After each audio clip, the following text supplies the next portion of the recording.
পূর্ণিমা, মা আমার, আজকে 3 দিন ধরে আমার শরীরটা খুব খারাপ লাগতেছে রে মা।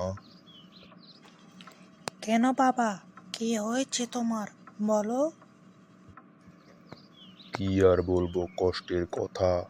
আজকে 3 দিন ধরে আমার পাতলা পায়খানা হচ্ছে।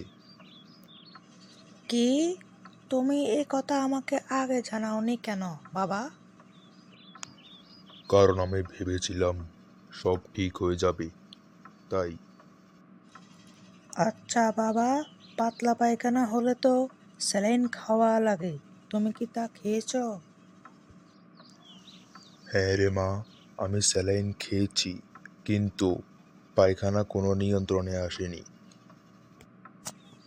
হুম। আচ্ছা বাবা, তুমি কি বলতে পারবে তোমার পায়খানার ধরনটা কিরকম? কেন রে মা? হুম, বললে আমি ডাক্তারের কাছ থেকে এই ব্যাপারে পরামর্শ নিতাম।